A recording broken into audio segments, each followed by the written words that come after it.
First, I want to bring up today's overarching title, The Lenses We Use. The subtitle I've had in my mind lately is Listening as a Spiritual Practice. So imagine that as the small letters under the big letters. Growing up, we all have certain experiences in life. Perhaps you had every need met, or perhaps you rode your bicycle to the corner store to buy gum or candy, or perhaps you had a single mom who pinched every penny to buy you cereal. Our experiences in life shape who we are, right? And it influences our perceptions. Stereotypes are where human beings have a funny way of taking people and trying to put them into little boxes based on stuff like what color your skin is or how your nose is shaped or where you went to school. These stereotypes can be related to your gender identity, your sexual orientation, your race, where you live, all kinds of things, how much money you may or may not have. And that's why I'm delighted to continue our racial justice series this afternoon with Reverend Latifah Griffin co-leading our discussions. When I first began working with people experiencing homelessness several years ago, I believed all the stereotypes. I thought that they were possibly criminal, mentally ill, could be dangerous. I soon found out people who don't have a stable, permanent home are just like you and I. I'm a lot more worried about my safety from a person who has an addiction to alcohol who's driving around in a Lexus than I am from someone who's addicted to alcohol who passes out behind the 7-Eleven. All of us can be criminal, mentally ill, or addicted. Stereotypes are just myths we've built up as a collective society in our minds.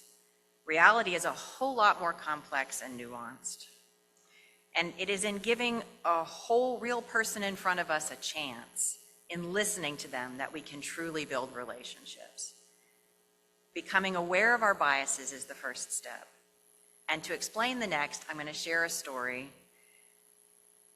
The cat had been found injured, fur matted, blood on her, with dried stuff on the corner of her eyes, and eyes that also said, "Don't touch me unless you want to bleed." She had a low growl. Nobody adopts cats like her. She hissed at anyone who came near, and she struck like a rattlesnake if anybody reached out too fast. So every now and then, when the person at the clinic where she was up late doing paperwork, she would perch beside them, close enough to feel the warmth, but not close enough to touch. And then came Henry Palmer. He was 73, a retired mechanic. His wife had died from cancer in the past year. He walked in and said, "You got any cats nobody wants? My dog died last year and I'm lonely." So they led him to the back, and there she was, crouched under a cabinet, watching with suspicion. Henry got down on one knee and he said, "Are you the mean one?" She growled and he smiled. "That's good. I don't trust things that love me too easy." She didn't run and she didn't move.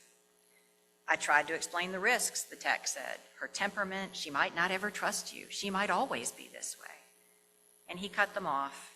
"I ain't looking for a dang therapy cat. I just want some company." So he called back to the clinic every day. "She's hiding in the dryer again.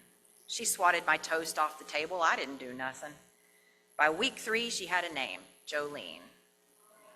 By week 6, he texted me a picture of her curled on a windowsill in a sunbeam, like she was halfway to forgiving the world. He seemed younger already, or maybe just less alone. And then, after not hearing from him a while, I got a phone call. He had been found on the floor beside his recliner, cold and peaceful. And there, curled against his chest, like a stubborn apology, was Jolene. The sheriff's deputy told me Henry had written my name on a piece of paper in his wallet. "If anything happens, call the doctor." And that's how I ended up with Jolene again. She didn't eat for 3 days.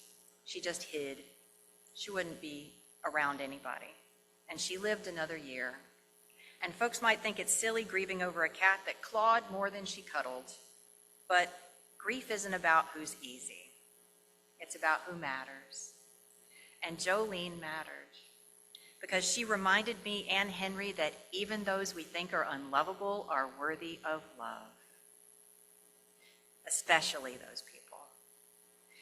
And Henry Palmer finally reached the mean old cat and let herself be touched.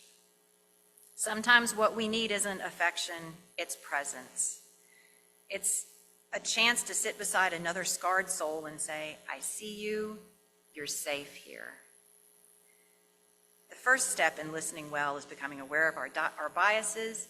The second step in listening well is opening our hearts and making space for one another. We can all be like that mean cat sometimes. Sorry. And we can all be like Henry Palmer, opening our hearts and being patient and sitting quietly beside someone who might be a little prickly, a little hard to get along with. It is in listening that we bind ourselves together as Unitarian Universalists. That's what covenant is. And our shared covenant gives us reason to stay in our relationships even when it's hard, when others might just rather give up and leave. It's our commitment to each other that keeps us here, and our relationships are the container that allows us to live out our values as Unitarian Universalists who listen to one another. And it all starts between you and I and you and they. One soul directly to another soul. We speak and we listen, mindful that we hold each other's hearts cradled in the palms of our hands. People are such miraculous, precious, resilient, and yet fragile creatures, aren't we? One of my favorite authors, John O'Donohue, said, there is no one, regardless of how beautiful, sure, competent, or powerful, who is not damaged internally in some way. We cover our inner wounds, but no wound is ever silent. Behind the play of your image and the style you cut in the world, your wounds call out for healing.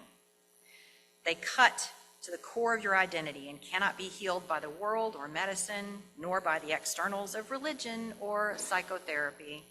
It is only by letting in the divine light to bathe these wounds that healing will come.